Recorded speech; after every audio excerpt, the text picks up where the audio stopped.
Martial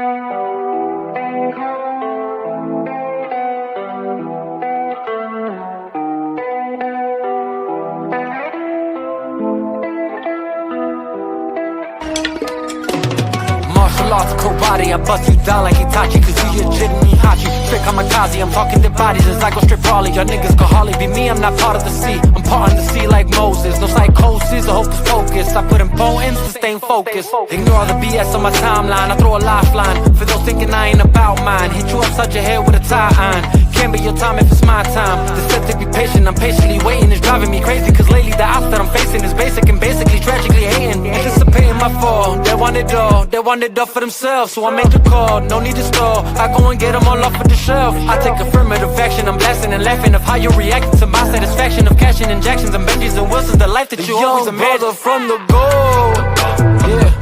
If you ever see him go, it's Holocaust or Holy Ghost. Overcome or overflow, yeah.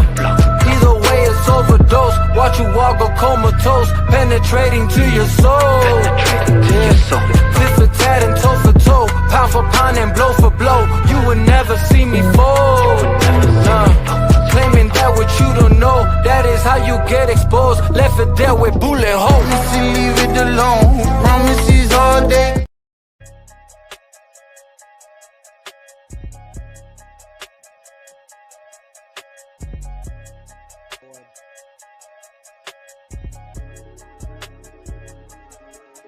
We going up, shit going down. We lighting them up, you best hit the ground. Shooting them up, one after round. When the blood in the air, you better not dare to come around town. Father, please forgive me, have mercy on my soul. Fools keep trying to test me and I will never fold. It's the way that Wendy raised me, the city of the gold. Load them up and let them go, load them up and let them go, load them up and let them fly. Woo! Fire, dog. Fire. You already know what it is. It's El Vino Vega. Here we are, the Chop Shop. And happy Father's Day first and foremost to all fathers out there. And this is what the discussion is really going to be about today. But I didn't want to do it by myself, so I brought the homie, Sil Abdul. What's going on, brother? What's good, man? Here for the Chop Shop. And, you know, I'm Puerto Rican. We're starting on Puerto Rican time. But thing, I was like, bro, I know I'll be kind of on my time games at times. I was like, bro, like Vega. I was like, hey, I'm also gonna show up when Vega hits me up. People, you know, he knows that, and people know. But I was like, bro, it was like, we real close. Right. And I might have my personal life clashing with my streams. I'm like, hell, I'm doing it for the homie, okay? Right. Man, dude, it's just we were at Humboldt Park, right? And obviously it's the Puerto Rican festival, so it's lit over there. Streets is crowded, traffic is crazy. So I was like, I'm here trying to rush home, just trying to get it, get done. But I just thought it was important for us to still go through with this. We're gonna try and keep it short, though, obviously. But I wanted to go through with it because obviously it's Father's Day, and I want to highlight that, right? Like, I don't think it's something that should be just slightly looked or overlooked, thinking, it's just another government holiday, whatever, And it's like, no, there's a reason why it exists, and to the point that even to some of our most beloved stories, the father figure is important to that story. And I wanted to take the time to kind of break that down, especially in Man of Steel, but also how it kind of carried out throughout the whole story arc, the importance of the fathers in the lives of said hero, right? So that being said, though, before we jump into that, I mean, maybe let's take the time out to maybe, I don't know, how was your upbringing, like father-wise? How important was that for you, and you growing up to be the man you are today? Yeah, no, definitely. From where I come from, and I think I told you this before, but I was born in Chicago, Yeah. Southeast side, and the street I grew up on, it's not even there anymore. But right. but my dad moved the family from there to Pontiac, Michigan when I was pretty young, around the Detroit area. Then I was in towards the Indiana area, and I ended up in Indianapolis basically after high school. But as far as for sure, the presence of a father, I mean, I think we live in a society where people want to judge they put like the quality, they try to down the quality of what the fathers do instead of cheering the presence that is there. I mean, my dad, and I'll kind of keep this story short, but my dad, he was at a time where, he had to work, through nights at times. I would go through a week. When I was in elementary school, I wouldn't see my dad till he comes home from work in the morning. I'm going to the bus stop. You know what I mean? Right. But it instills in you early, though. It's like, hey, you got to do what you got to do. Yeah. You know what I'm saying? And so I saw more of actions with my dad than as far as like what he, actually taught me. And so the presence, that's why I keep highlighting the presence is there, because people want to, get into, like I said, how, like I said, just the quality. You look at these sporting events and these sports shows, and they keep highlighting, and then all due respect, all love to mothers. But I'm like, man, it's like, can we get like some father stories out there, like where because like mom, and like the father be in their life, they're like, yeah, mother, my mom does everything, which is cool. Shout out to the women that's single parent women, and everyone that's doing a thing. But I just want to highlight that the presence is the first thing of the father, and that's what that's most of my angle, because he was putting in his work. You know what I'm saying? So that's kind of my upbringing with them.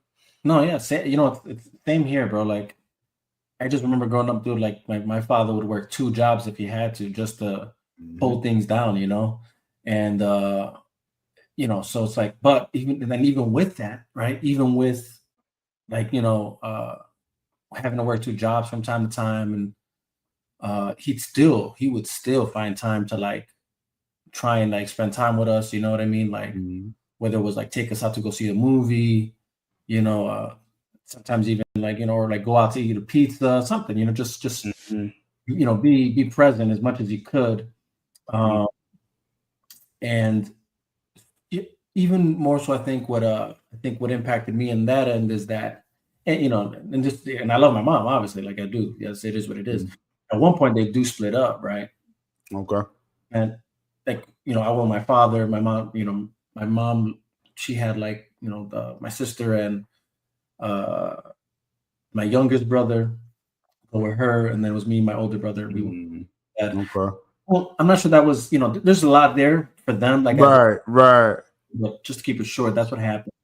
But the whole point is like, even in that moment where I saw my dad still out of just stepping up to the plate to be responsible, like he would still work hard just because he was still going to send money to make sure that my mom was good with, my brother, and then where, in Puerto Rico, and then still try and like take care of us over here, so that in itself, again, just that grind, like seeing my father grind, seeing him like man up, to the responsibilities, even to the point where like most men these days, like we ain't together. I ain't, Right. That's a real thing. You know what I'm saying? Yeah. And he was like, no, that's my responsibility. She's still my wife.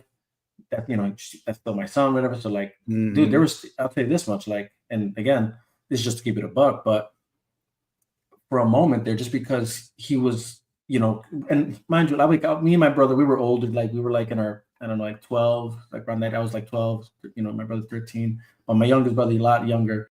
But there was a moment like when they split up, and like this was like kind of in the beginning of it. He would like obviously still send the money, but we were tight on our end, and so like for a moment there we were homeless, But like thankfully we like were part of like a church that was like once they found out the situation, they were willing to help out a bit, and and the way they could. It's not like it was much, but like they let us stay in the like church facility for a bit, you know what I'm saying? And we managed. But all that to say that like I saw my father like just really like I saw where his priorities were. I saw how he like family was Right. important to him and things of that nature.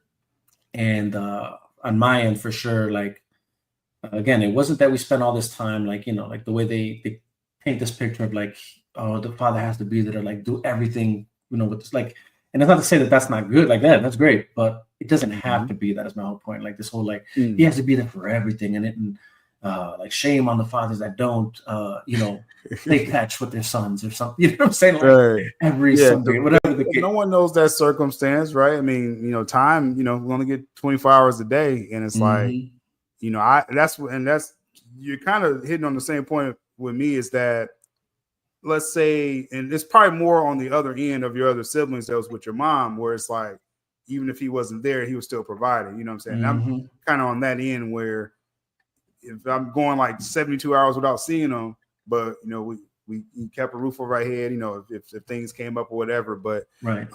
You know what I'm saying? So that's the real thing, is when you're handling your responsibility, it may not always be you're physically there, but things are getting done, you know what I'm saying? And that's you know, so that's an example, you know, for me. So no, for sure. I mean, and I feel like that can't be overlooked, because I feel like it's and I don't know if this is by design, if this is, you know, if there's like a reason why somehow it's like this story's been kind of told, you know, especially through media, like, you know, like you know, like movies or TV, whatever, where it's like somehow there's this like sad story, like because the father was working all the time and the child felt disconnected. And maybe there's a child that, maybe there are people like that felt disconnected, but I'll be damned if I would be the one to be like, try and shame my father for doing what he needed to do, you know, and that's sacrifice.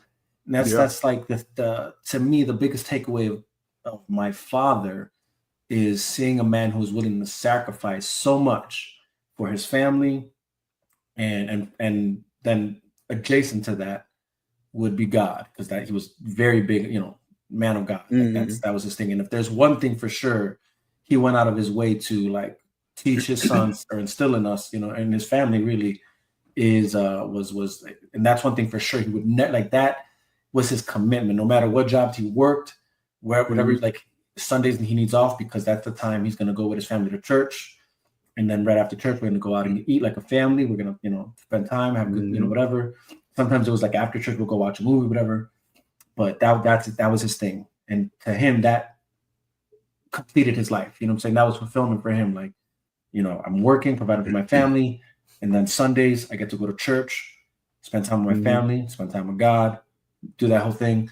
But and then even with that, like I'd see him sacrifice things even for that, like things that were like, you know, again, even through our hardest, roughest times, like if he saw somebody in the street in need, you know what I'm saying? Like he would show up, you know what I'm saying? He'd like buy them food, whatever, like, hey, I'll buy you some food, whatever. Let me pray for you right quick, you know, things like that. I remember there was this homeless guy who used to kind of like be by the church that we would go to, and every now and then he'd attend, you know.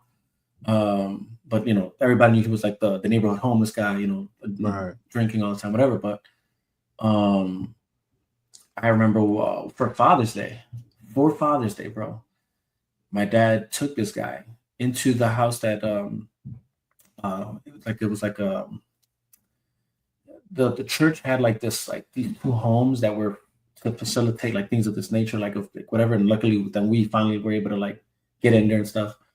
But he took this guy and he brought him to our home, let him shower, and took him out, bought him some clothes.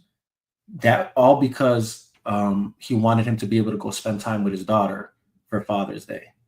And then drove him to where his daughter was at. And it was this whole thing.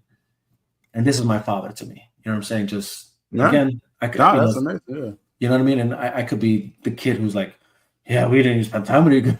We didn't spend much time because we were doing this. And it's like, no, I saw him do things that mattered, you know?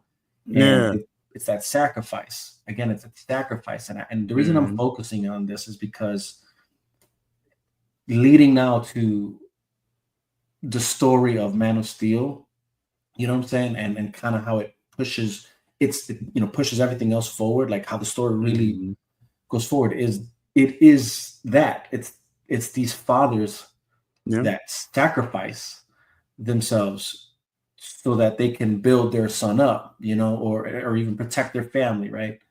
And I mean, I don't know, like if you have that same notion, but for me, when I see Man of Steel, and it's like it's just funny that to me that's the first thing you're seeing, like it's Jor-El, because again, it's one always wonders. I mean, well, let's not get into the weeds here just yet. But the whole point is he built a rocket for his son, right? And they're gonna, send him away because they don't want him to obviously die on Krypton, whatever. But like Krypton lives on through him in a sense, right?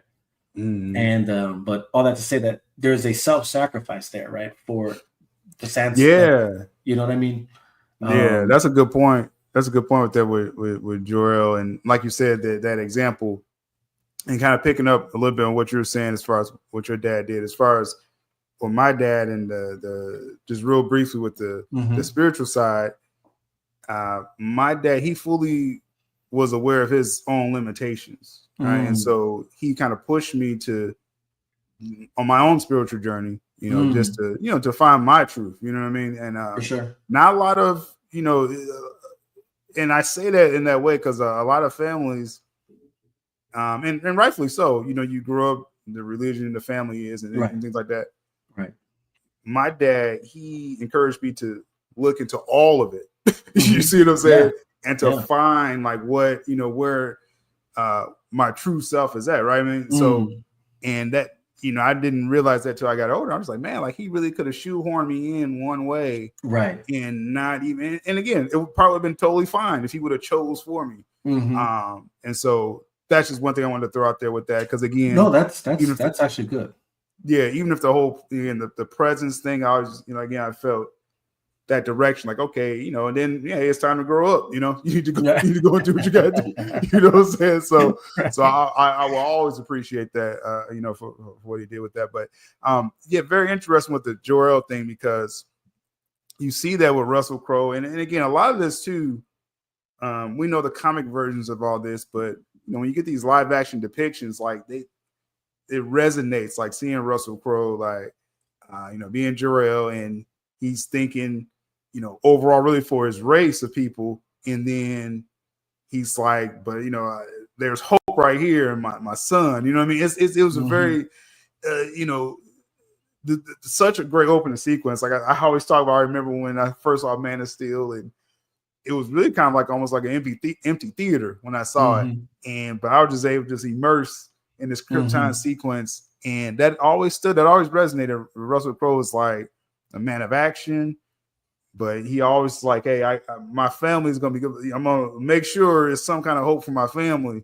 I'm trying to help everybody. You know what I mean? Right. And y'all not listening. Okay, well, we're gonna make sure, my son has a chance. You know what I mean? And so that and he gave his life, right? Because Zaya was after him, so he gave his life for that. So that's a real good point with Jor-El. For sure. I mean, so it's interesting to me because like even like let's just say, like, apart from like the Man of Steel story that Zach gave us, I thought it was interesting actually the way he gave it to us, though, because I mean, to my knowledge, even from just like I remember watching the Christopher Reeves version, like it doesn't go down that way, right? They just send him away, and you know what I'm saying? And that's that. You know what I'm saying? Like, and then just Krypton explodes. You don't really see much, right? Like it's but this concept that Jor-El had to fight to protect his son so that his son can flee. I thought that was just, like it's moving. It moves different chords is my whole point. Like, and it sets a different precedent for what we're to expect, right? And I mean, and granted, like it's not like it's all Jor-El. Like obviously, even for sure, read his mom's name, Laura. They both sacrifice something. You know what I'm saying? They both sacrificing at the same time, right? But obviously, she heeds to his instruction, right? Like, and that says something, right? Yeah, because he had a plan, like a lot. And just real quick, I don't want to interrupt you, but no, go ahead. With that's one thing with women, and just that whole relationship thing is that you gotta be a man with a plan for women to buy into that. You can't just be some dude like, hey, well, I hope it works out. That's not going to give her a lot of confidence. Exactly. So she was ready. You know what I'm saying? When it went down, she was just like, okay, this is, this is his plan. We're going to follow through. So right. So yeah, exactly. No, that's 100% right. And again, which these little things speak on Jor-El, like something more, Yo, Carlos, appreciate you hopping in. Carlos. Happy Father's Day. So, thank you, brother. Thank you. So yeah, no, that's 100% correct. And for me, it's you pointed something out that's interesting too. Is like everything in that. If you're paying attention, there's so much being said in that tiny sequence. You know what I mean? A lot.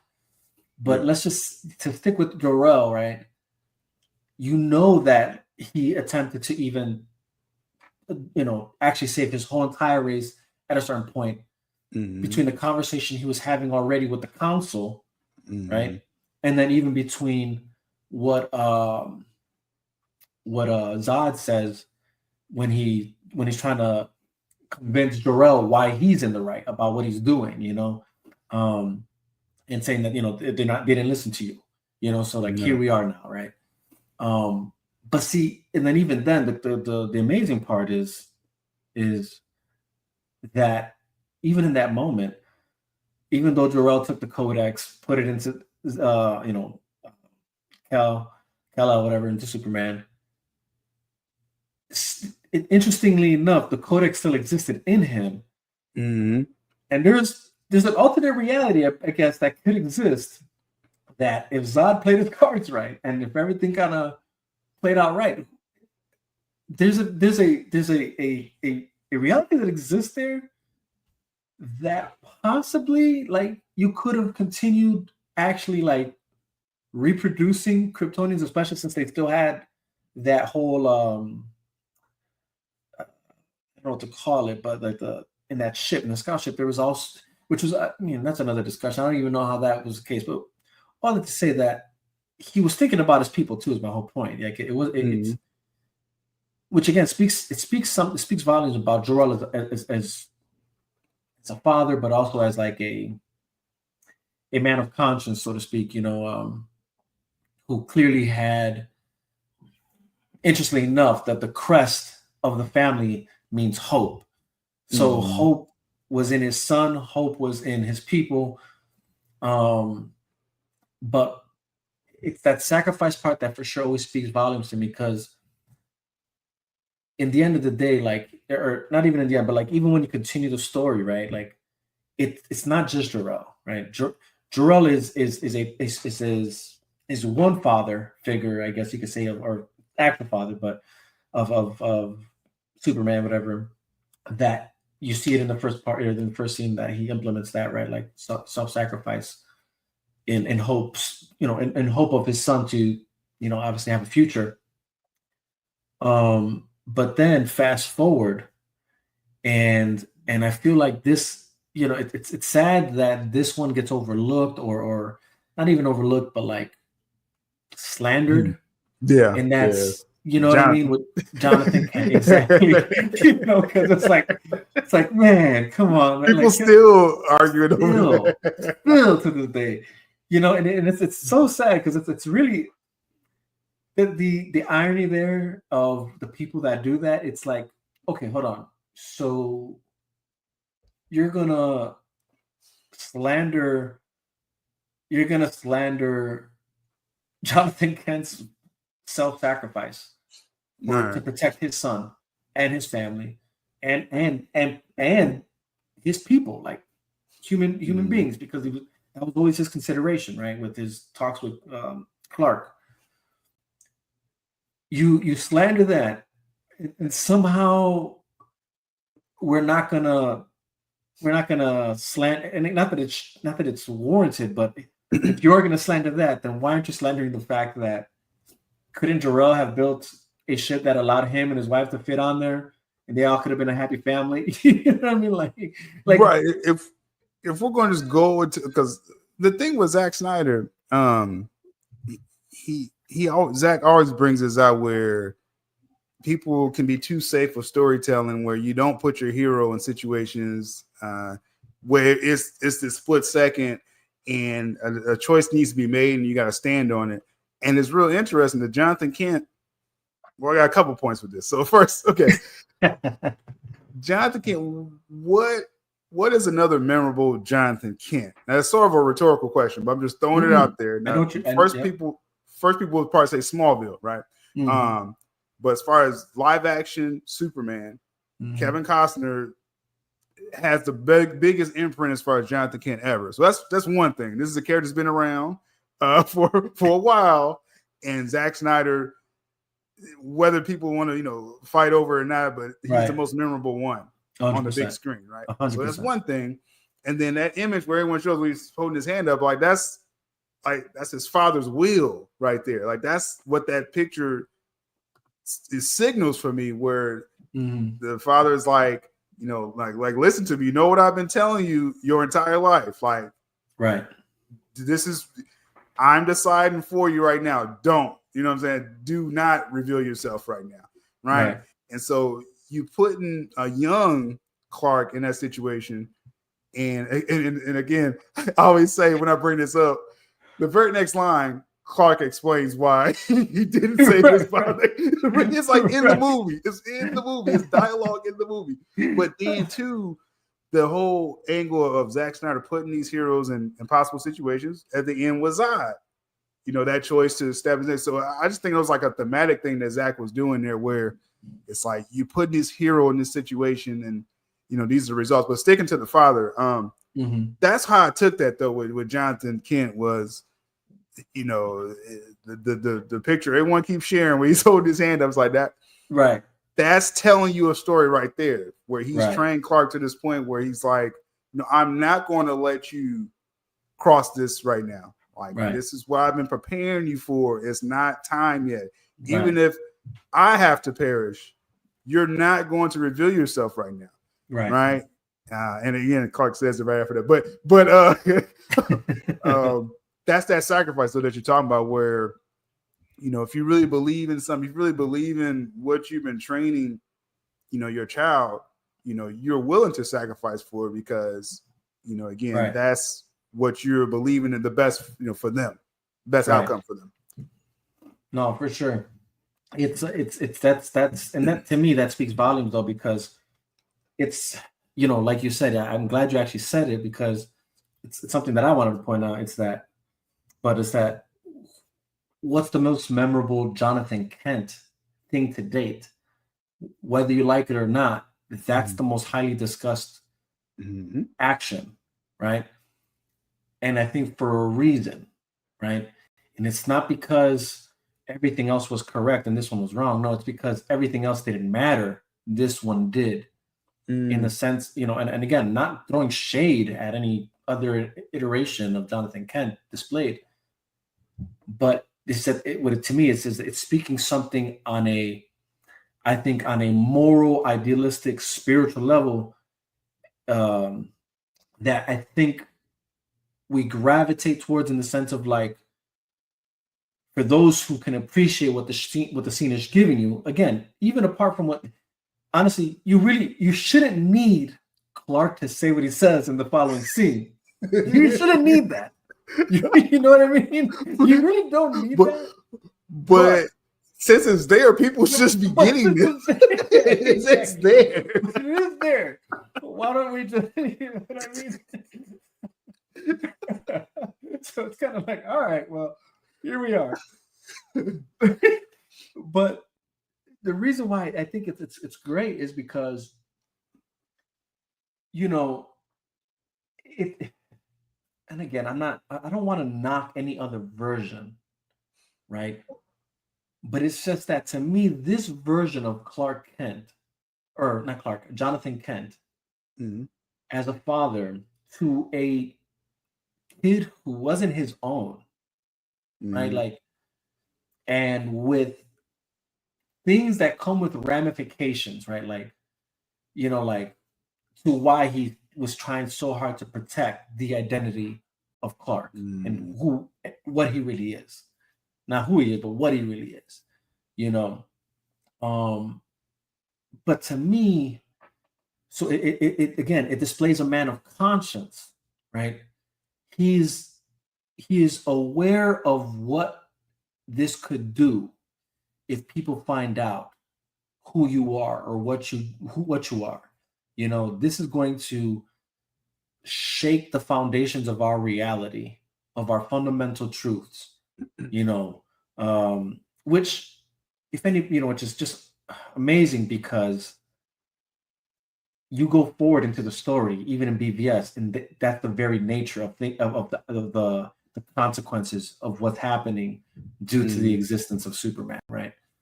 But you know, even to the way, you know, you'll hear like Lex break down his perception of how he feels about the existence of Superman, right? And then you get Bruce Wayne's version of his perception of Superman, and then you'll have like Lois Lane's, you know what I'm saying? Like you have all these different perceptions, but either way, the very thing that Jonathan Kent was concerned with was the very truth that ends up it's the reality. It's the reality, exactly. Yeah, the reality. Yeah, and with because again, we're probably even underplaying how effective the Jonathan Kent was, because like I said, no one remembers the diner version of Jonathan Kent. I think he just has his heart attack, I think, and that's pretty much it, right? Like it's not, you don't get the lessons. And again, when you put it in the hands of Zack Snyder's like, I'm not here to give you a bedtime story here where everything just neatly together here, right? And because I saw people arguing, I think it was even earlier, either today or this weekend, still about this Jonathan Kent. And they're like, just the way the lessons that he had for Clark, which was some of again, you're talking about like an origin story film. That's probably the last great origin story film, you know, because people are getting away from actually telling origin stories. And Zach gave you, you know, one where it's like flashbacks and it's, you know, but you see the lesson Jonathan Kent is teaching Clark, and you see these personal conversations, and he had a great one with Martha too, as well too, with you know, what do you say, like is, you know, what's that line? It's too big. The room is too big, or something like that. Mom. The world's too big. That's a great moment, like with the mother, with Jonathan Kent. Great moment. Yeah. But I'm saying these are very effective flashbacks, right? That Zach gave, and you're seeing the man that Clark is becoming. But one thing that people was a stickler for people was Jonathan Kent was like when Clark saves the school bus, right? And Pete saw it. I think Pete saw you, right? And Clark's like, "Well, I'm supposed to just let everybody drown," and John's just like, "Maybe." Like this is the visceral. Like this isn't a fantasy where like everything is perfect. No, this is an imperfect man trying to protect this child that, like you said, is not his, but he knows ramifications. And he's like, how far do I have to go? That told you right there. How far was he willing to go to protect Clark? Right. Hey, maybe all them kids had to die. He was willing to die. Jonathan was. You see what I'm saying? Yes. That's too messy for people. You see, that's why Zack Snyder, you know, upsets a lot of these execs, because Zack is not here to give you just like some sugar coated, you know. Exactly. No, that's true. And the thing is that even that moment of the maybe, again, this is what I mean when I say you're looking at a man who's looking at a complicated world. Mm-hmm. People like to pretend like answers are so clear cut. They're not. They're not. Not in the real Especially world. In real time. No, it doesn't work like that. It doesn't work that way. I know we like to think like, oh yeah, danger arises, I will be there. You know, or you know, these, you know, you know, and I mean, hey, I'm glad that you're aware of what's the right thing, but it doesn't necessarily mean that that's what you're gonna do. You know what I mean? When life is happening, you may think you got it figured out, but then it's like, okay, let's put you in this situation. Yeah. What would you say in that situation? And if your son is, you know, it's like, hey, you know, I'm supposed to let people die. Look, I'll tell you this. And you see Jonathan, he's even like saying, like, I'm trying to figure it out. Yeah, exactly. And it's a moment of honesty. That's And this is what people need to realize is like certain things trump other things, right? And I'd rather a man be honest Right. about what's right and what's wrong, or like how he's perceiving what's right and what's wrong, or what's the move, rather than like just giving me the answer that we all want to hear. That you're supposed to give. That Yeah. you're supposed to, you know what I'm saying? And it's like, no. Like, I need the honest truth, right? And that's the honest truth. Is you could see that even Jonathan Kent is not really sure Right. what's, you know, what. And here's the thing. I don't even think that it's that he's not sure. Because his maybe isn't a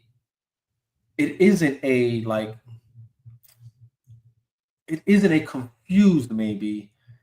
It's a certain maybe. And what does that tell me? What that tells me is, no, you're right. The right thing was to save these kids, but maybe for the sake of why I've been protecting you this whole time, maybe you should. It was a hard truth. Maybe that's what that was. Yeah.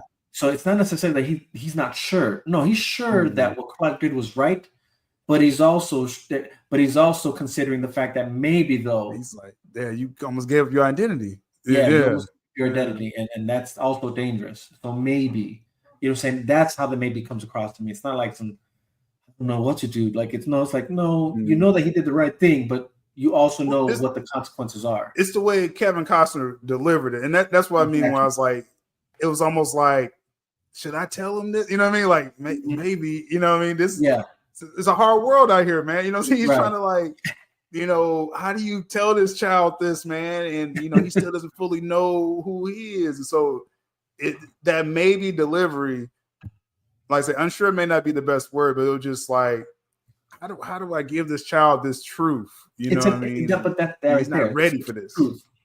It's the honest response. And that's what matters. It's an honest response. And this is what I think Zach is doing in his movies. He's trying to give us the most honest response, right? Which matters more.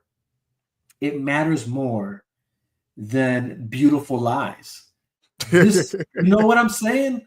Which is why I love that exists. Yeah, then you go like BVS, right? That's crazy. Yeah. You know what I'm saying? Because, which is almost feels like it was a response to the people. That's interesting. You know what I mean? Because it's like, this is what you want. You want the beautiful lie. But this isn't life. Life isn't this beautiful lie. You know what I'm saying? I'm going to show you what real life is. Metropolis. You know what I'm saying? Yeah. How Batman perceives, you know what I'm saying? Like, and how the world reacts to that moment. That's reality. You know, it's crazy because I mean, it's you know, we've been following these films for years, obviously, but we know the whole argument. BVS, that wasn't a real sequel to Man of Steel, but it, like you said, in that script, Chris Terrio was like really answering all the questions from Man of Steel, really saying like, this is what Jonathan was protecting Clark from Bruce saying, oh, this alien, Lex being with his God complex, he's, you know, his father issues, right? And you know, he doesn't want this person above him. So it's like BVS literally is that sequel, like Jay Oliva said. You know, he said this for the longest, but it's answering what Man of Steel set up. Exactly. So it's one of those things where it's like, if you're actually, and this is what I feel like, this is what I like these movies. It forces you to be honest. Yep. You know, like, because it forces you to be honest, and what I mean by that is that what it also what it can tell me, according to how you react, tells me where you stand honestly. You know, if you can't perceive the notions of what's happening in this film and you don't agree with it, you know what I'm saying, then that tells me, oh, then you're not that can kind of tell me, you're not a straight up person then. You know what I mean? Like you're uncomfortable with truths. You know, uncomfortable. You'd rather lie to me than tell me the truth. You know, you need a perfect scenario all the time. That's what you need, a way out. Right, exactly. Like, I'm not gonna. There's no way out. You have to make a choice. We're dealing with this together. It's like those escape rooms. I don't know if you ever did. If anyone did those escape, right? And it's like you got to figure out these codes and stuff. And it's like people are like, can't you just open the door and let us out of here? It's like no, you need to figure this out. I'm running out. Everyone wants that cheat code. Like, oh no, this is too hard. You know, Like, no, that's not real like that. Zach's too real for people. I know. I Zach get is it. too real. I get it. Yeah. Real quick, you got number Juan here, big. He's the guy from work. He's being silly. That's what's up. Happy Father's Day, Poppy. I guess- I'll just, you tuned in. Appreciate you, bro. That's what's up. You know what I'm saying? That is what that is. Carlos says Kevin's version was like Jonathan Kent from Smallville. I mean, they honestly, I'd never finished Smallville, so I wouldn't know. Have you got the season 5 yet? Nah, I didn't even get that far. Oh, I didn't get that. okay. That's one that I've been meaning to go back to just because I know it's like beloved. So it's like, Yeah, he has a lot of time. I mean, that's fair. I still say it's Kevin Costner, but on Smallville, he has a lot of seasons to build up. So yeah, right, and that's So that I would that's definitely a thing for me though, for sure. The reason I did like how he went about this whole Jonathan Kent thing in Man of Steel is because it depicts a father who's willing to sacrifice himself, which instills the very ideal that his son eventually ends up living by. And this is why it's important what happens there, especially to the story that follows, right, in BVS. But then it also shows a man who's strong enough to face death. That speaks volumes, right? And that is important because, again, another notion that when you're thinking to yourself, why does he do what he like? Why does he makes the choice to do what he does, right? Is it just because he thinks he's impenetrable and invulnerable, or is it because he saw his own father give his life for that which was right and facing death straight up, had it like, you know what I'm saying? Like, it's just very powerful, dude. Like when he does this, it's not like, you know what I'm saying? It's not like, it's like, dude, like, no, it just, man. Yeah. I love and that scene. It resonates, like you said, when you juxtapose it with BVS and again Clark sacrificing himself. He repeats his father's lines to Lois. This is my world. You are my world. He heard his father say that about Martha, right? So again, it's these lessons, and that's why I said that picture. People they just did that one picture with Kevin Costner. That's a powerful picture because there's all this context around that. And that's why he's the most memorable Jonathan Kent. I still think he remain. I mean, I'm not trying to sit there towards opinions of the new Superman film, but what I'm saying, I don't know if they can match those lessons that how Zack Snyder did it in that one. It matters. I mean, look, you're right. I don't want to take shots at the new Superman film, but I'll be honest. When I saw the new Jonathan Kent, I like that actor. Don't get me wrong. But I'm like, Kevin Costner's like kind of goated. Like Costner's goated right now. It just is what it is. That's a tough one. I mean, that's just like following Henry Cavill. David Corso, a talented dude, but Henry Cavill, like, it's like you got some boots to fill there. Like it's tough. Again, it's what Jonathan Kent portrays there is that whole scene. It portrays much things. It's also like, I'm not a man who needs saving. Like, okay, you know what I mean? Like, right? You know what I'm saying? Like, he's almost like, I'm good. Like, I've like done everything. You know what I mean? Yeah. Like, Even though when he does say, like, I'll go get the dog. Again, I can do this. You know what I'm saying? Like, it's that's why that scene says so many things. Yes, it is him protecting Clark, but it's also him doing what he needs to do as a man, as the father. You're still my son. You're still a child. In that moment, yes, in that very moment. You get what I'm saying? Like, people, we overlook this fact because you think to yourself, like, many people, like, they're like, oh, but he's Superman. It's like, well, he wasn't Superman yet, first and foremost, right? Like, we really don't know what he knew about his powers. Clearly he was still trying to discover them later on. You know what I mean? Like, what if, and correct me if I'm wrong here, but I mean, we knew, the whole, X-ray vision, he was getting that, I'm sure strength was something that was present. The super speed, maybe he didn't know how to fully control that right there. I would what I mean?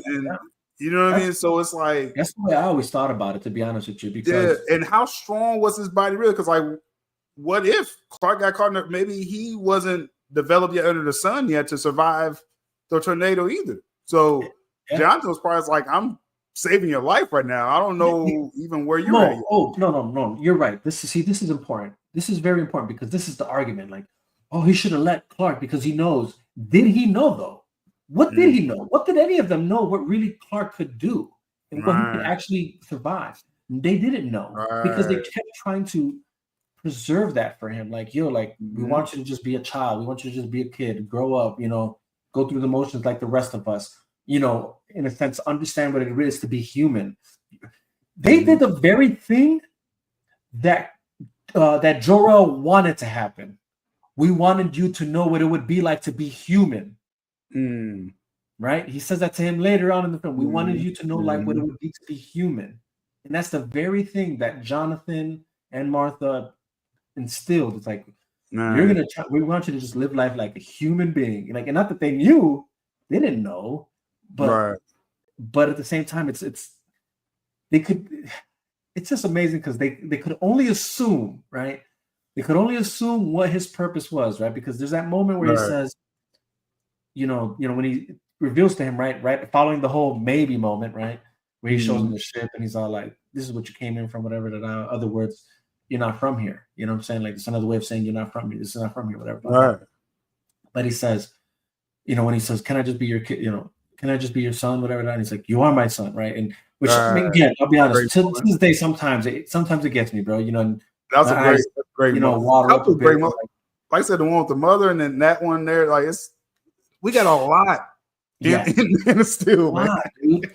You know, and it's like, man, and so that's why it's like it always gets to me that this is somehow the guy you guys want to, you know. Right, it's crazy, but that's because that popped in my head when I saw people still arguing over that picture, and I'm like, how Clark hasn't faced a tornado, I'm assuming, up to that point. So like, how as a father that's trying to, you know, give him his chance to, you know, figure out his destiny, like, of course he's going to stop. He's like, you know, like Clark, like, no, this is not the time. You know what I mean? Right. So many factors without saying a word, right?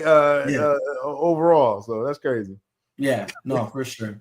Let's see. Carlos says something here. He says, "I feel like this why Zach is GOAT. The fact that he made us wonder, what did Clark know? It was a trail from Jor-El when you deny heritage to then eventually having Clark embrace it." Yeah, I mean, that's interesting. I don't know if it's that he actually denied it, because I think at a certain point he obviously he's on a journey for it, right? Like that's the whole beginning of the film. It's him trying to find who his people are, who he is. He's on that journey. I think, again, what's amazing really when you're looking at the growth of Clark in that film, I feel like, again, Martha and Jonathan doing their best to raise him just like a regular child. They really wanted him to just live life like a normal human being. And I think that gave Clark the sense of security of just being able to live a normal life. He didn't have to. Like, I don't think you don't see it, right? You don't see it, but I think because I feel the reason you don't see it is because it's non-existent.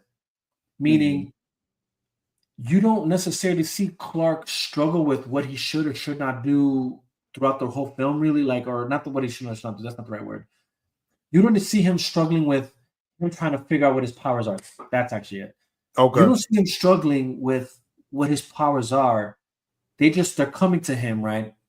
Little by little, right? And then they finally reveal to him who he is and where he comes from, right? Because finally now the big question after he saves the kids from, you know, the drowning in the river, you know, it's like, did God do this to me? Is she right? Did God do this to me? Right. Even that in itself saying, like, that whole conversation is saying something. Amazing conversations in that first act there. Yeah. Dude, 100%.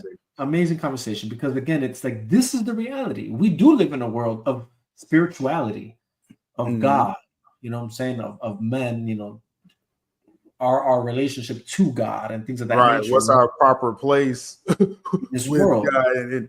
Yeah, and you know what I'm saying? yeah. All these notions. And then to these farmers in Smallville, to them, this is providence. This is God working through this child, you know? Right. Because what else? You get those Jesus comparisons, you know, 100%, obvious. 100%, you know? And which is another funny thing that's always, for whatever reason, there's people that like, you can tell that they're uncomfortable with religion. So they don't like to credit that in the film, or they try and do their best to like, I don't like to do that. So like, let's try and look at this another way. Or how about it is what it is? Yeah, the artist Zach is giving you visual. He does you know, he does. Like, it's like obvious reference. Yeah, it's just like too obvious. You know what I'm saying? And it's like, all right, I guess you could try and shy away from it, but like it just is what it is. He doesn't get a BBS. You're right. It doesn't exactly. Oh, heavily right. You know. So, you know, but all that to say that, and actually, you know, no, let's actually stay on that, because interestingly enough, right? Have you ever wondered what is it we're actually seeing in BVS when Clark is talking to Jonathan Kent on the mountain? It's left up to interpretation, right? So really I looked at it like it's almost like Jor-El again. That's how I took it when you see, because that's what Clark needed to see in that moment. Right. You know, obviously the Kryptonian technology was gone anyway, but so it's like Clark is walking up that mountain, right? That's that fortress right there. We never, you know, fully got in Zach's version, but that was very well played right there, because instead of Jor-El, he sees Jonathan. And so from, you know, my human standpoint, you know, we're automatically, especially if you raise religion stuff, you're like, oh, that's like angelic. Like it's just like angels talking to us. Very spiritual. So so that's how I kind of took that overall. And I'm glad it's left ambiguous. And the way Zach plays it so visceral, the audience accepts he's having a conversation with Jonathan. Like, you know what I mean? And Zach doesn't get enough credit for that, where you're like, you know, that was a nice surprise, you know, just, oh, John, okay, Kevin Costner's back in BBS. And you just accept that conversation. That's what Clark needed to hear. So, like, religious people, a lot will lean on, they say, well, I have this realization, you know, if you want to, you know, call it Holy Spirit or whatever you want to call it. Right. And that's what Clark needed. Right. You know what I'm saying? A form of revelation. Yeah, 100%. And you're right though, that he doesn't get enough credit for that, because and the reason I said what do you think of that is because, like, I'm well aware there's different notions to that. You know what I'm saying? There's the, you can think of it as like just mental, right? Like that's just his brain processing things, and he's mentally having a conversation with his father. Or if you are somebody who's religious or faith, you know, have your upbringing is in some sort of faith, you have this ideology that revolves around spirituality, then to you that's revelation. That's my father came to me in vision, in spirit, and I was conversing with him. Very beautiful moment, because choose whichever one you want, it still does the job. You know? Yep, it's still valid, like no matter where you come from on that. Yeah, you know. We got a meme inside the chat. He says Juan is too funny. Yeah, he is. What up, Divino? What up, brother? What's going on, man? Happy Father's Day, bro. Yeah, so it's that's actually my brother. He's I don't know if you he's on a few of my tracks that I've released out there. But yeah, dude, like the reason I just felt like it was worthy of discussion is just because I thought to myself, like, the whole story arc of what Zach gave us shows us these father figures that are important in particular, starting with Superman, right? With Jor-El and Clark. It's not a coincidence, right? Like, so, like, yeah, obviously in BVS it's Jonathan Kent he's having a conversation with, but context matters, right? Because in that moment he's dealing with the very nature of the very thing that father was trying to protect him from. Protect him from. Yep. Okay. So that's why it was that conversation he was having with that specific father, not his symbolically. Biologically, yeah. Well, biologically, but symbolically, his heavenly father, right? Like, okay. okay. I feel, you get what I'm saying? I feel that. Jonathan is his father on earth, earthly father, and you get what I'm saying, heavenly father, out of, not of earth.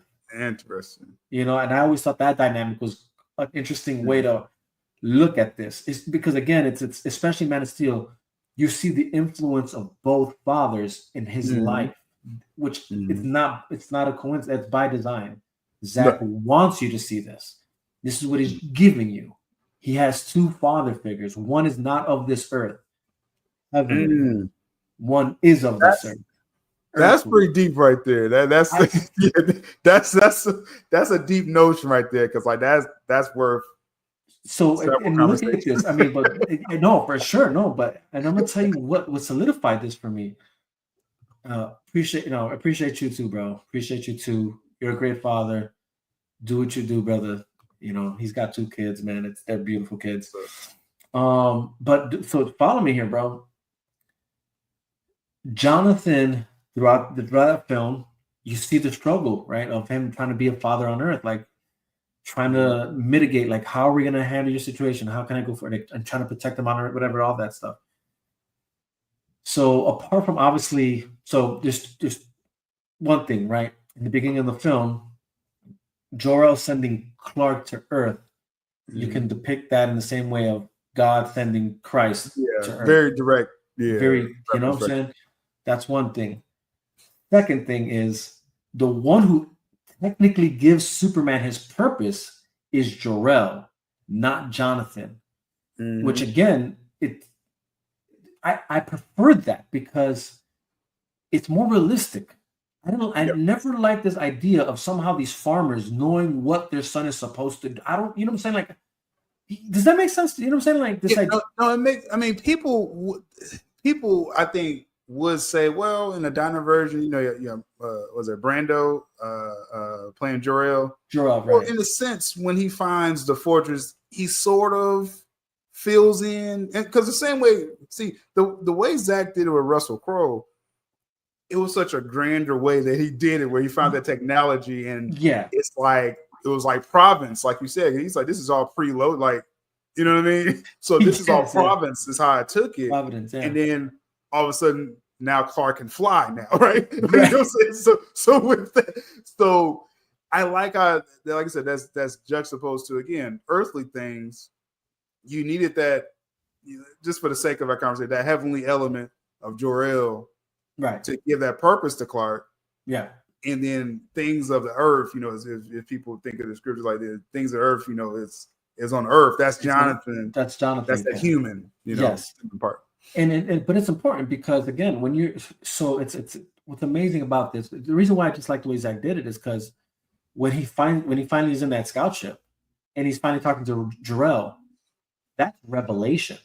Yeah. That's revelation given to him. This is your history. This is where you come. Everything's now being revealed to you. This is revelation. Unlocked. It's unlocked. That's that missing piece. Like Clark is, you know, searching for the scout ship. He finds it. It unlocks whatever is remaining, you know. Yeah. From that province. From that province. From the revelation that comes from his heavenly Father. Right. It gives. That's amazing. It establishes his purpose of who he is now, where he comes from, and what he's meant to do. Right. And then, that's a spiritual thing right there. Yeah. It is a spiritual thing. Yeah.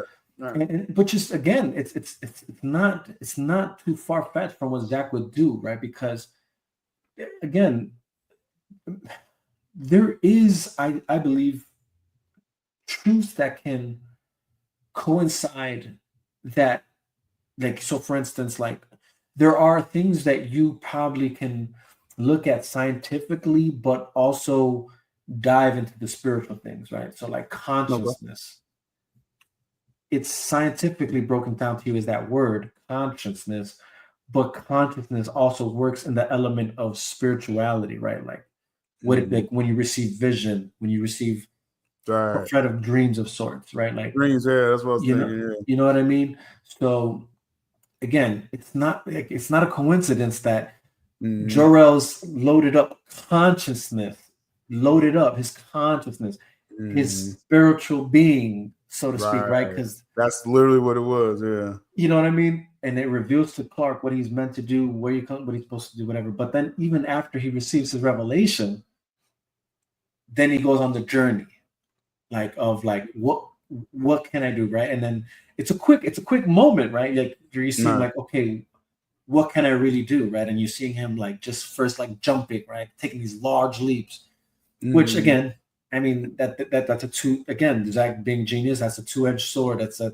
That's homage to Superman's first abilities to then Superman's Yes, leap you in a know, single bound. Right. yeah, Right. leaping a single. That's his first abilities. That's actually what Superman was.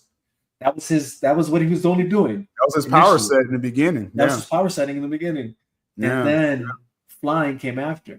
So that's that.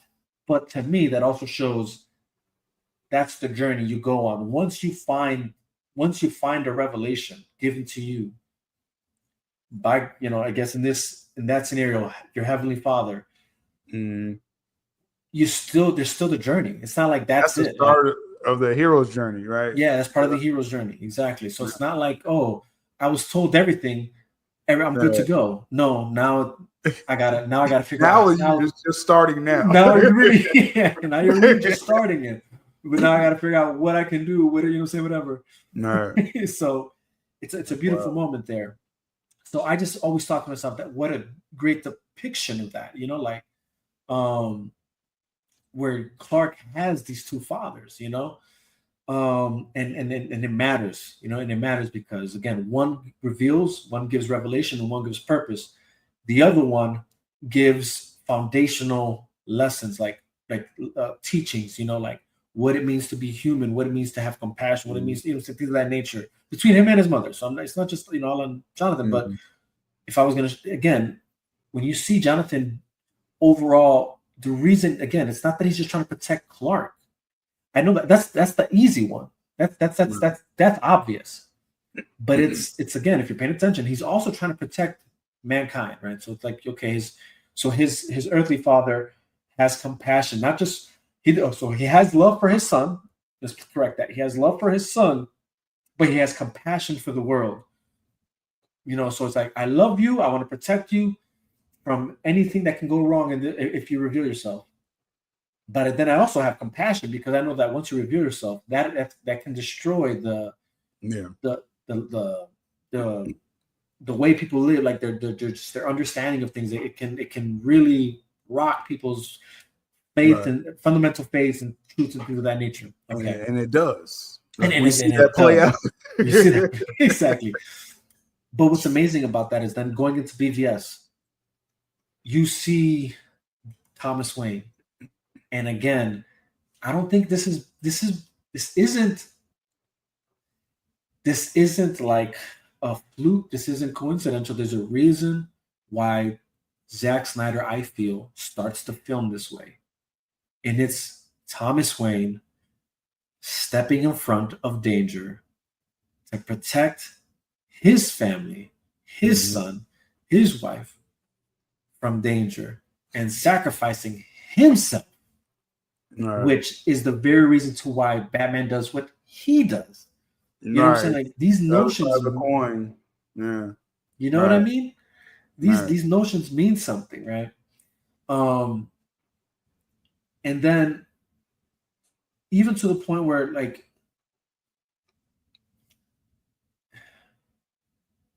his father's last words, I feel like is overlooked, right? Like to me, there's a reason why. Like, look, Thomas Wayne could have just died the moment he was shot. You know what I mean? Like he could have just died. Like in every other iteration, he just dies. You know what I mean? But for some reason in this one, he still has life, his last breaths in him, and with his last breaths, he looks at his wife and he says, right? Like that means something. And yes, that's why later on, when Batman's getting ready to kill Superman, that name means something. Well, it's been seeded. It was seeded throughout that film. And it was seeded throughout the film, 100%. But I just want people to understand, like, it's seeded in the very beginning. Right. It's not like it's just throughout the film. Like, no, it's the very first notion of things. Like, it's in the very first scene. This that is the very thing that keeps going throughout the film to then that moment that means something, right? That's his father's last word. Like, you know what I'm saying? Like, think about that. Those are the last words you hear your father say. That's instilled in Bruce, obviously, you know. Obviously, right? Like you said, for that to be unlocked again later in the film there. So yeah, that's a interesting use of that. And we talk about, again, Man of Action, and I know we kind of run out of time here, but Man of Action and everything, and how you got that brief moment with Thomas Wayne, of course, foreshadowing, you know, as comic fans knew, he was, you know, Flashpoint Batman, which is like that's one of the biggest casualties of all this, because like that is definitely like the look he gives that robber. I'm like, oh my, I'm like, this man he's Batman. And so yes. He immediately, you know, he's shielding Bruce again, where we're talking about the father protecting his family, right? And then again, in real time, you got to act. You know what I mean? This wasn't like, oh, let me just because he's just gonna rob us and leave. You don't know that. Right. Oh, I got a chance to get a jump on him. Now he didn't. So that's another lesson. When he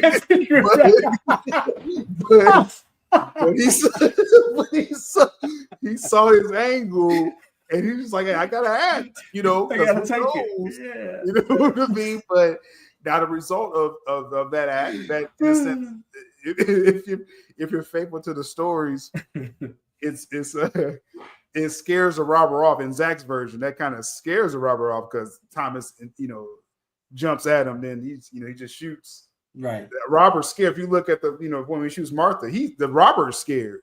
Right. You know, and just the guns and the pearls, and you know, and he shoots her. Right. And then he's gone, but it's that moment of act. Like, what if Thomas never acted?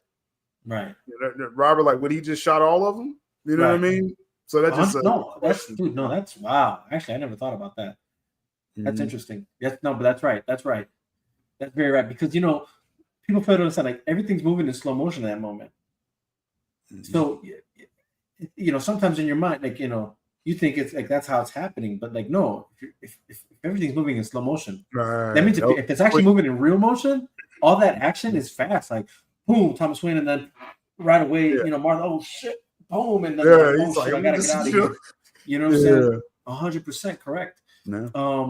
But I like that you pointed that it's different, because if you think about it, like, even in like the more recent version prior to that moment was The Dark Knight, and it is Thomas Wayne trying to, like, here, take my wallet, like, you know what I'm saying, like, take it easy, but like he was doing the whole calm thing.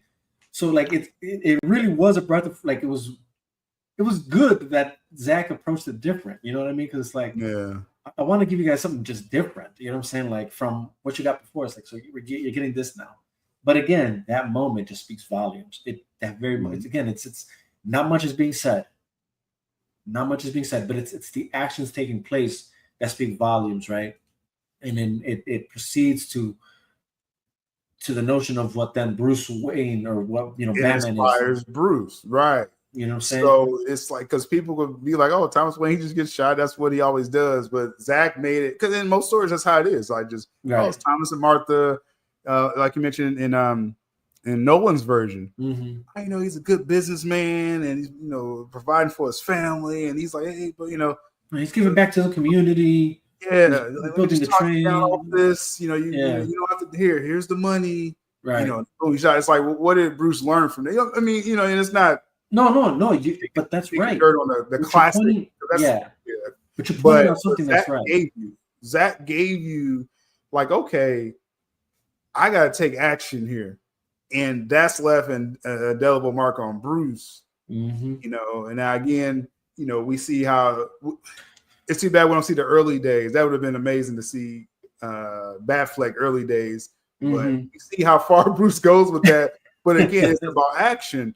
And Right. the only thing that takes him off that path is Martha, the hearing Martha. Mhm. So it's like it's kind of a full circle moment there too. Right. Right. No, that's 100% right, man. And so we're running out of time. I just to quickly just say that, just to point out that I think Zach was trying to tell us something there, because even when you then go fast forward into Zack Snyder's Justice League, you see a similar moment with Ray Fisher and his father, and then his father eventually sacrificed himself. Great connection. Yeah, yeah, for sure, dude. Great because connection. again, it's like I always knew that. I always felt that was true just from Man of Steel and BVS. You know, like I'm like, man, there's something powerful there between Thomas Wayne and Jonathan Kent and even Jor-El. But then when we got into Zack Snyder's Justice League, then seeing how same thing, like, you know what I'm saying, like between Silas Stone and Victor Stone, you know, and same moment, like, dude, like that. No, that's interesting, right there. And again, it's fathers taking like, and to me, that's I think that Zach trying to tell us something about fathers, you know, in these characters' lives, you know, in these sons' lives, right? Which I think matters. I want to say, I don't know if I dare enough to say matters most, but matters significantly, I guess I'll say, you know, because whether you like it or not, and I say that just because I know politics and ideology form our frame of thought, and so there's this idea that when James Brown sang "This Is a Man's World," that was a bad thing, but that's what got us this far. You know what I'm saying? Like, right? I don't. You know what I'm saying? Like, this is a man's world, right? Like, it's so him even saying that, like, it's like hearing that song. Honestly, he's like, people don't even realize how profound that song really is. You know what I mean? Because it's not that it's undermining or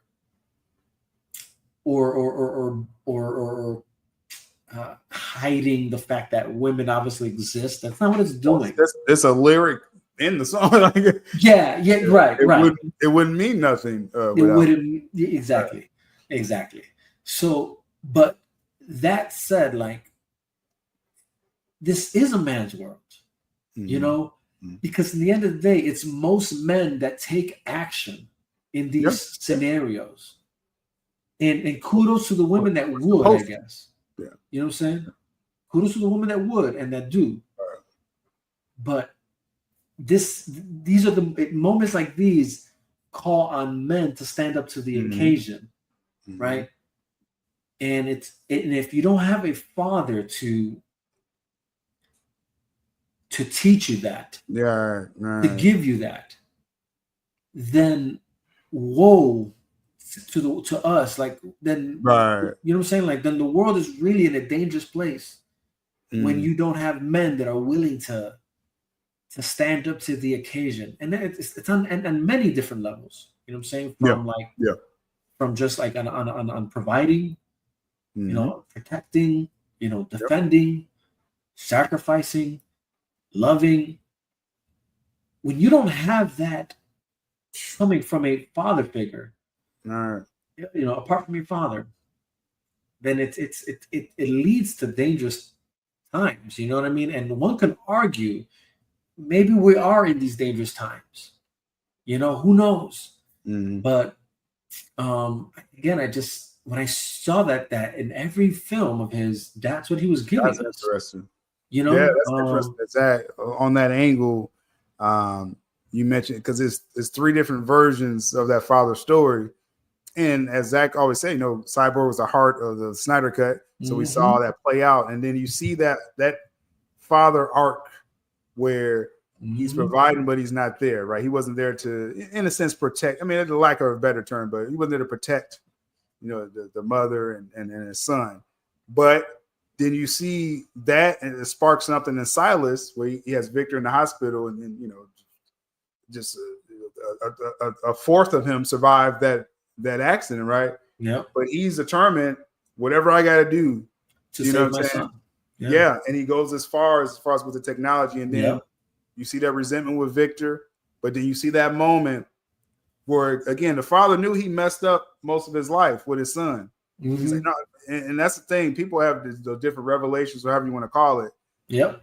He knew, like, okay, I got to be different now. I don't, if there's a way to save him, then once you figured out you saved him, okay, this is what you can do. Now I'm trying to teach you now. There's one of the best scenes in the Snyder Cut where Cyborg's first flight. Yeah. And he's learning, you know what I'm saying, and in a world of 1 and 0s, right? Like you're the Yep. ultimate, you know what I mean? So that's Silas' redemption. That's a father's redemption right there. And then once, Cyborg is embracing his power, he saves his father. They have that moment. At that moment.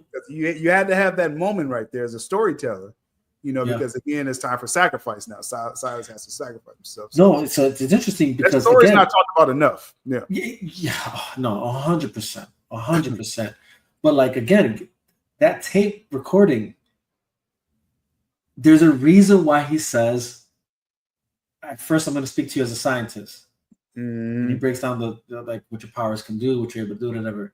And then again, he says, now this is me speaking to you as a father. Let me speak to you as a father. And that's later.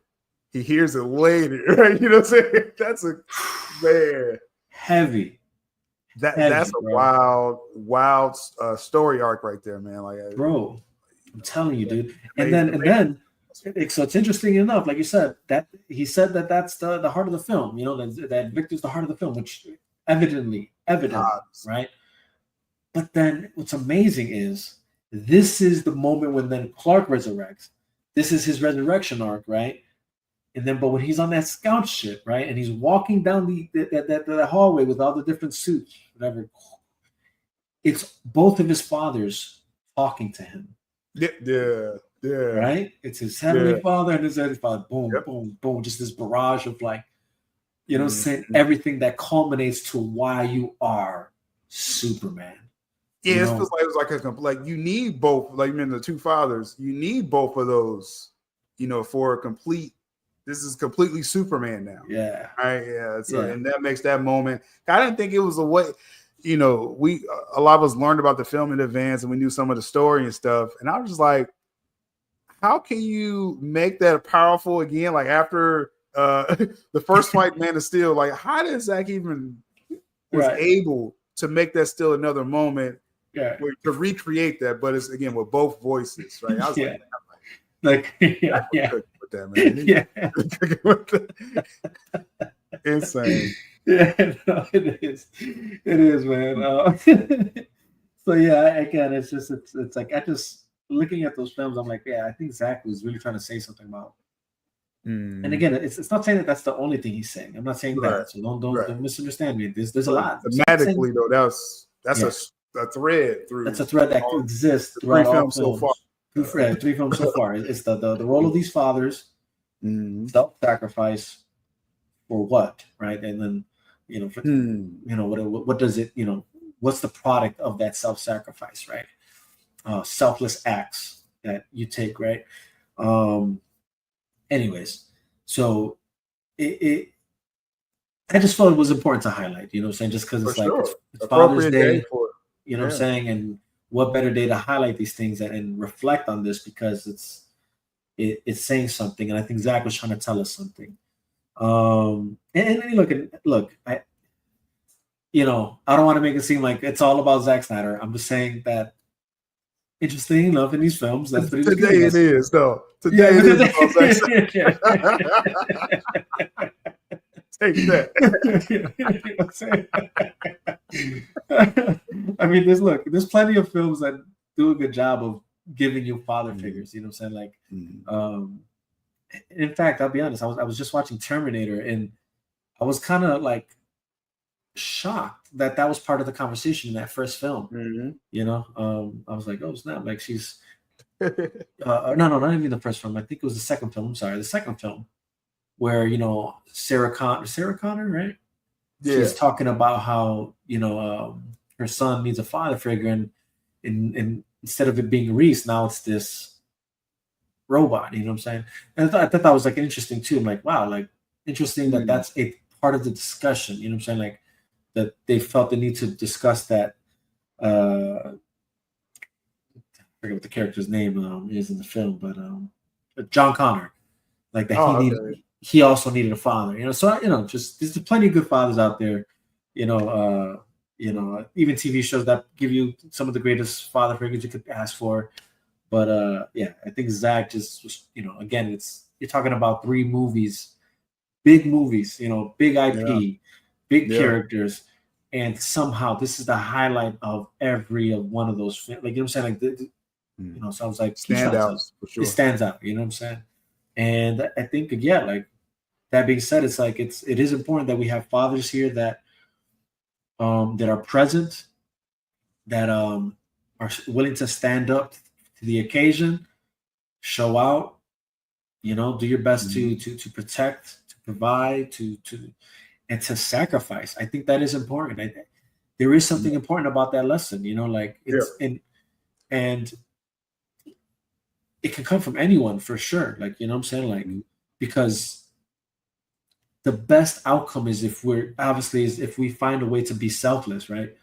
But it's saying something when it's coming from a father. You know what I'm saying? And I think that's what matters here. Yeah, and then definitely appropriate conversation. And we look at this, obviously on the surface, entertainment, but it's those lessons, and that's why it's always cool to know who's writing the film. Like we talk about Terrio and what he did as well, because he's sometimes they put in pieces of themselves, in these films. So along with the director, of course, Zach has a lot of input, and you have the Goyer script for Man of Steel. Goyer, yeah. So you're putting, and then executive produced by Christopher Nolan, right? So you have all these minds, and I think that's a theme. And like I said, I like the way you put it as we kind of wrap here. I like the way you put it, where it's, I know nowadays it's all this political and politically correct ways to say this, but I can only say it's a natural order of things where you have, again, the man that's of action, just biologically, and I'll just leave it at that. I don't want to go too far with it, but it's just we are that strength for a reason, because this is how we're made up to be, and we obviously have different minds. Like I was just talking to like women, just we could look at the same thing and we're literally both seeing it 2 different ways, just biologically. That's just what it is, right? And so as a man, the lessons you have to learn, no matter how long it takes or whatever, it's that same template, protecting, providing, sacrifice. Because it is a moment where it's not just all about your strength and stuff. Like now it's like, okay, you got the like legacy, leaving something behind or preparing a way. That's what our minds go through as we get older. Like that's, I can't speak from a woman's, standpoint on that. So, so definitely very appropriate conversations there. Shout out to, like I said, the fathers out there. There's some new fathers. If he's seeing this, the Assassin Kid, he's in one of my message groups. He just found out, he's going to be a first-time father. Oh, man. Congratulations, brother. Congratulations. It's learning on the job. But as long as, you're progressing to the way with all these themes it's talking about is, again, providing, protecting. You're not going to do it perfectly. You're going to mess up. You know what I mean? That's just life, but it's getting to that end goal, whatever version that is of you. And like you said, we just talked about 3 different films in 3 different ways, 3 different arcs of how fathers, left their impression. And that's, like I said, that's what it's all about, man. If you are a father, right? I mean, over here we're celebrating Father's Day. I don't know if you can hear the fireworks going off. I hear a little bit, yeah. No, honestly, it's because it's the Puerto Rican festival over here. But we're a little credited to the fathers too. A little credit to the fathers too. That's what's up. But no, that's 100% correct. Then, and shout out to to all the fathers out there that and that are present right now, that are putting in the work and doing what you got to do, learning, willing to go through that process, because it's important. It really is. And like I said in my post earlier, it's like, and if you're not, it's never too late. Like, I don't want to. I'm not. Yeah, exactly. Silent. That's what I mean, dude. Like, see what I'm saying? That you get all different types of fathers in this story arc, bro. Yeah. So it's like, it's never too late, man. It's never too late. I'm not going to be the guy who's going to shame you. I'm just going to be the guy who's going to try and uplift you and build you up and tell you it's never too late. Like, contrary to what you might be told, contrary to what society might tell you, and to try and keep you down, like, it's never too late. Even if your own child is like maybe resentful, do not shy away. That's just them hurting. Believe me, they still would love for you to be part of their life. And it's okay that it's part of the process. They're gonna hurt, and you just have to, own up to that, and some of those consequences of your own actions too. And it's consequences, yeah. It could be consequences. I'm just saying in general, because again, we're probably thinking of different examples of people, but it's like, put in that work. Understand there's obviously there's consequences in life, and you may have more uphills, but the impression you leave, like, as long as it's like you're at a point where you're doing what you're supposed to do, just as a spiritual person, I just feel you never will be forsaken, never. With that, because we always trying to develop and trying to grow and stuff, and it's like, if you're still making the same silly mistake over and over, it's like, oh, well, why am I everything's so uphill, But when you get to a point where it's like your life is structured in a sense, and again, never perfect, but you're doing what you're supposed to do, then it's no way that won't work eventually. There's no way that wouldn't work out, as far as if it's a situation that you're a father and you're having a tough time, with your child. So that, like you said, it's never too late. Like you said. Yeah, no, for sure, it's never too late. And I'm grateful. I'm just grateful to have the father I have in my life. The lessons he instilled in me, and I wouldn't have it any other way. Sil, bro, I appreciate you, brother, hopping on with me. Just chopping it up about these, I feel important discussions. You know what I'm saying? Yeah. This is an important show, bro. Like, just what you normally do. Like, this is a good outlet, because, like I said, it's good that you're doing this. Yeah. I know what you're saying. I was gonna spell it out, but you know what I'm talking about. You were like, I just do.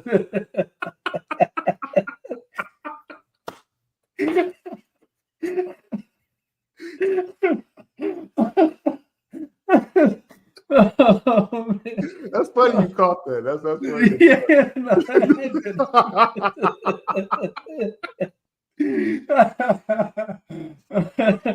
hey, the famous line of Beanie Siegel. The famous line of Beanie Siegel. I do it so you don't have to go through it. I do it so you don't have to do it. It's like, my marketing mind's always working, so that's why I'm glad you're doing this, because I could try just what are you doing? I mean, I'll tell you this much. This is why I do it, though. Honestly, this is why I do it. Because I'm like, it has to be done. You know what I'm saying? It has to be done. No, I don't. Nobody within our circle. No one else is gonna do it. Somebody else will do it. They're gonna do it. So, all right, I'll do it. That's great. The chop shop is needed. The chop shop is needed. For real. This is why the chop shop exists. There we go. And look, I even say this, like, this is why it exists, for anybody and everybody to have a voice on just topics that I know are not naturally comfortable, I guess, or frequent enough in our everyday discussions. You know what I mean? This is why I put it together, because I just, like, you know what, I just want to dive deeper. I want to have truer conversations about what really matters. You know what I'm saying? with the things that we already do. I guess you could say are drawn to, some of the topics, what the topics of what we already do discuss. It's like, well, what's deeper than? Like, I just want to, what more? Why is it we're into these films? What is it really telling us? Even songs, like, what is it about this specific song? The things of that nature. Like, what is it that's actually moving us and having us think? And again, maybe, and for those who probably think like, I don't know, maybe like, oh, well, you guys are in agreement with each other with, I don't know, 80 to 90% of the things. I'll tell you, like, I don't care if you're in disagreement with anything we've said, you are more than welcome. You are more than welcome. Hey, they didn't watch it first. Let me plug real quick. Right. On the podcast channel, the last video I had with you, I felt like I was like some kind of James Gunn fanboy when that video turned out, because you was just like, nope. I was like, well, what about this?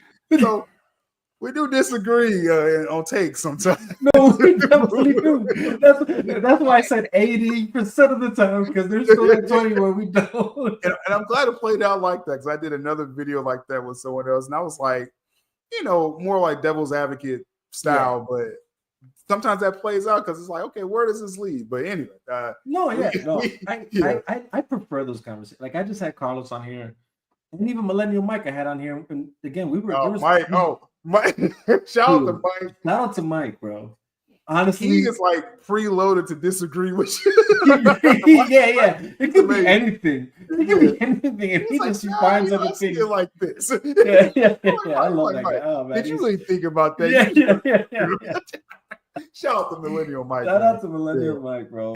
I love his takes. He just finds ways to. He's great. Like, he's the biggest devil's advocate that I know. Like I said, and actually, I picked up from him. Like, when I saw like he always would find ways to like, I'm like, that's the way I want to start looking at things. Like, I need to, what I'm saying? Like, I thought I looked at the bigger picture, but he showed me ways to look at the bigger picture. Like, all right, hold on. I mean, you know what I'm saying? So yeah, shout out to Mike, bro. He finds ways to really get the answer, and that's always been him, man. I mean, always, from the roundtable discussions to the versus debates we were having about the films. Like, I don't know if you remember those that we were having, but he knows how to do that. But all that to say that that's why we're here. This is what the Chop Shop is for. So, like, please, like, if you do have something opposite of what I'm saying, opposite of what Wasil saying, both of us, like, again, please put it in the comment section. Let me know how you feel. Let me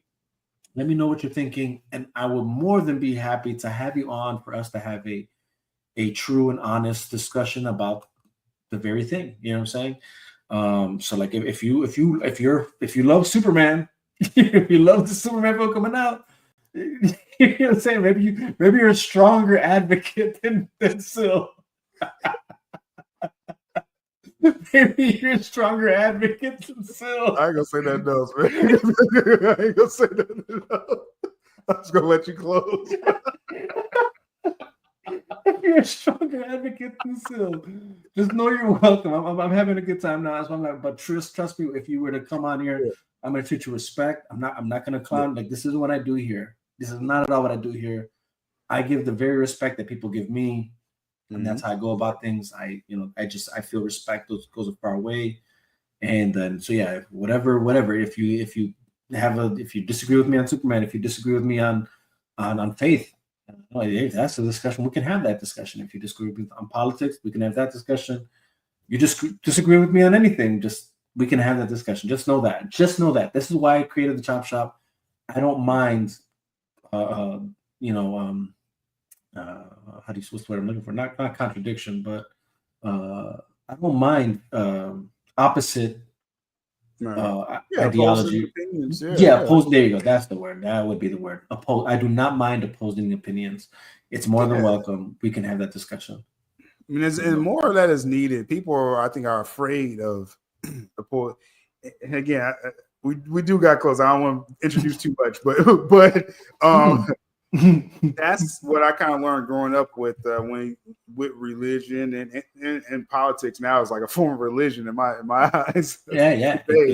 But it was that fear. It ends up being fear of the opposing opinion, maybe because you're not rooted in it enough, and so opposing opinions like, oh, it's dangerous. You know what I mean? So that's true. That's how I really approach everything. Now there's straight up nonsense out there. Like people could just oppose just because they want to, and you can avoid those conversations. But from like sincere opposition, don't be afraid of it, and just I'm not afraid of that. Like if I'm rooted in something, I'm willing to talk about it, and I'll probably be right when I'm rooted. You probably would, other than Superman. No, I'm just playing. I'm good. I'm just playing. No, you honestly, I think Superman can go either way. Still, I'm not so sure where it's gonna land, but I think it can go either way. I'm not mad if it does good. You know what I mean? Like, so let me just probably say that. I've seen that around. That'll be a next conversation me and you're gonna have. We should for sure. But just to put that out there, just guys, relax. Like it's gonna do whatever. Like no, we'll talk about it because that's a whole. You know what I mean? But and I'll end it on this. I'm glad you said what you said because I'll say this, and this will be the end of it. Is just. Please don't get too emotional about certain things. Like, do not allow your emotions to dictate how you're going to react and act with other people. Because I'm seeing just too much of that online, ranging from everything, from the Superman film to politics to the war right now, all over the place. It's like, please, pump the brakes, slow down. Yeah. Please be slow to your anger. We can talk about these things. Do not be so quick to just dismiss anybody just because they have alternate or opposite opinions of your own. Do not be so prideful that you would put yourself on this pedestal, that you really think you know it all and know better than the person that thinks different from you. And that I try to apply to myself because I would hate to be a person who says, I'm not going to talk to you, I'm not going to hear you out because everything that comes out of your mouth or whatever you're saying has nothing to do, or it's not right. Like, no, I would never do that. And you know what I'm saying? But now it's different if I see that you're on a mission to troll me. You know what I'm saying? Right. You know what I'm saying? If you're on a mission. Because what you're saying is a clear difference. 90% is probably trolling out there. Like But that 10% of people who really just thinks differently, like that's a conversation that you can have, and don't be afraid of that. But if you see they're obviously trolling, they're definitely just start blocking people that you literally see that you just start blocking them. Right. Because it's not going to get any better. Right, it's not going to get better. It's not going to change. Like, this person's trolling. Just block them. Yeah, just block them. There's no need to waste your time. Just move forward. Just keep moving forward. And that's that. So, but again, still appreciate you hopping on. Shout out to all the fathers out there. Again, happy Father's Day to you guys. And keep the good work.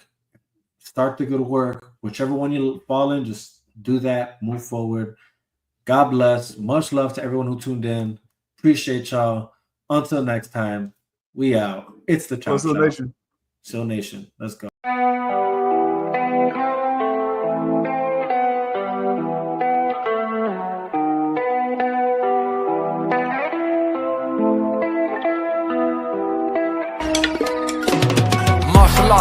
Karate, I bust you down like Itachi, cause you your Jin Hachi. Straight kamikaze, I'm talking to bodies as I go straight brawly. Y'all niggas could hardly be me, I'm not part of the sea. I'm part of the sea like Moses. No psychosis or hocus pocus. I put in potence to stay focused. Ignore all the BS on my timeline. I throw a lifeline for those thinking I ain't about mine. Hit you upside your head with a tie iron.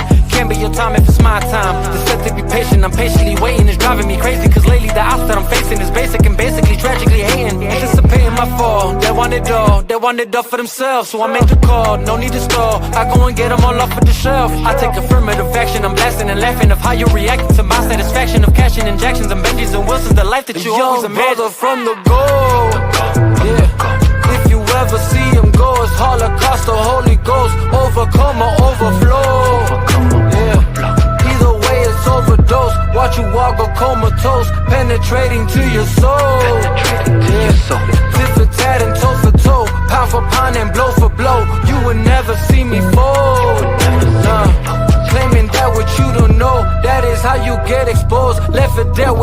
hope